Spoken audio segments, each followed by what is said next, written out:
Good. Guys, we are going to discuss today how you do your annotations, okay? Because like you guys know, you have to do annotations for everything, right?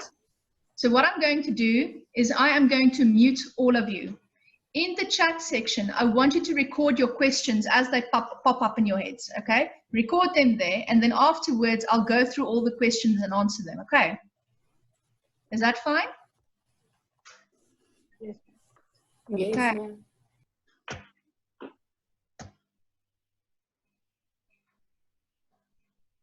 Jemima, mute yourself. I can't mute you.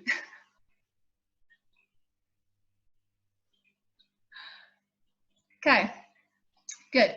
Okay, guys, so I'm going to show you a method of annotating.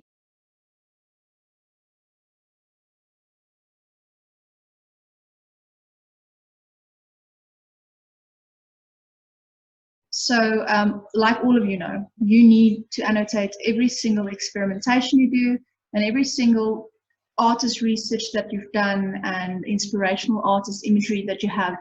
It needs to be annotated. You need to explain the relevance. Annotations are written explanations and critical comments added to your art and design works that record and communicate your thoughts. Okay, so therefore it's really, really important.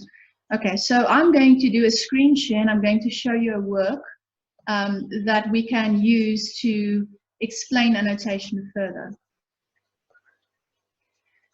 Okay, so here you guys can see, hopefully, an artwork. So the first thing that you want to do is you want to analyze the inspirational artist or designer. So, analyze. Okay, this is really important. If you can't analyze, how can you explain further? Okay, so what do we do when we analyze? We first start by recording technique,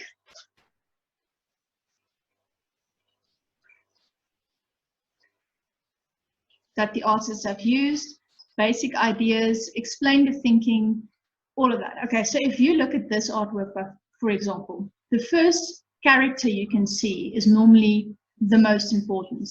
And what's going on in the scene is also vital because that explains the situation. So if you look at this artist, for example, you can see key figures, right? That is Malema,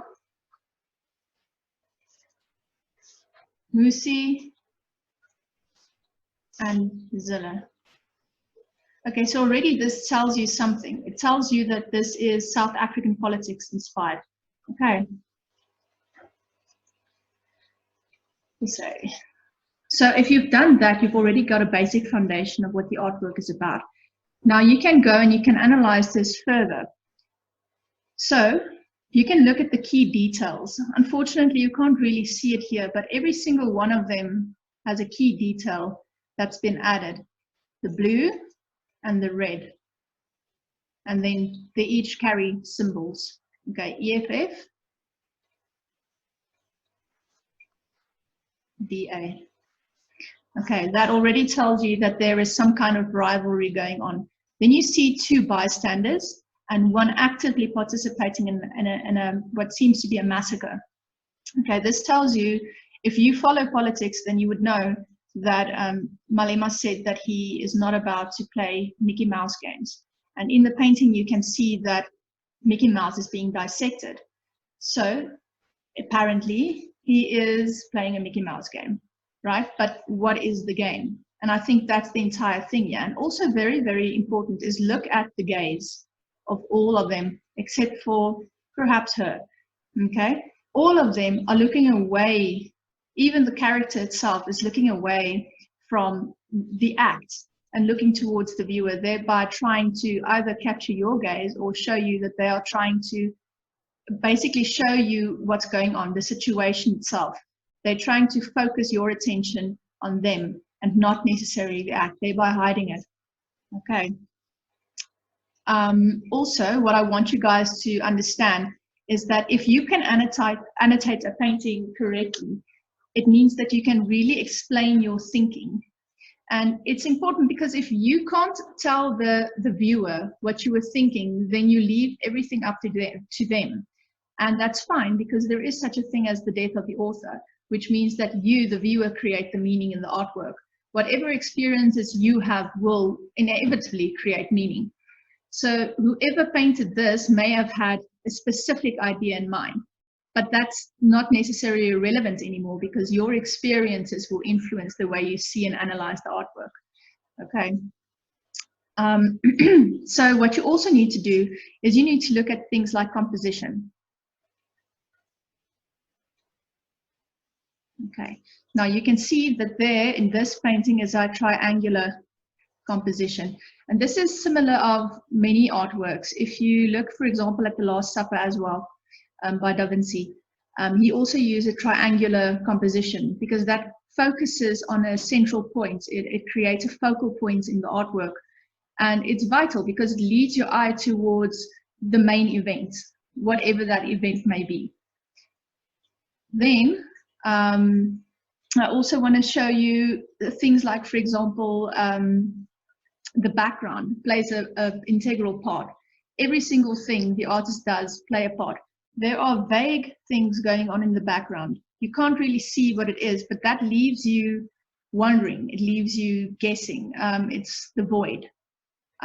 So what that basically says is the background is not necessarily important because all the attention should be paid to the foreground.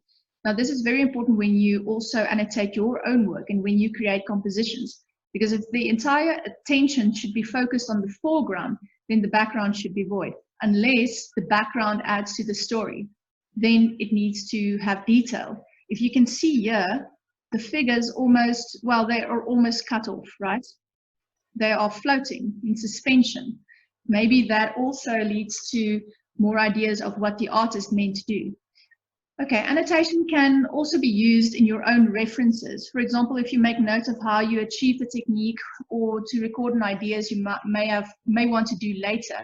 Okay, so let's say, for example, you are using this artist, which is anonymous, and you love the idea that the artist brought in an animated figure along with realistically painted figures, and that's an idea that you really feel that you can use, you can incorporate into your own work, then that is something that you annotate. You say animated,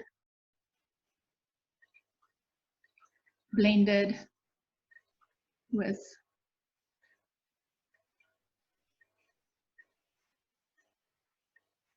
realistic figures. Then this is something that you can say you want to take further. Okay, but then you have to remind yourself that this is actually something that you feel has an intention that you can use, that you would like to use further. Okay, using annotations can demonstrate evidence of planning as well.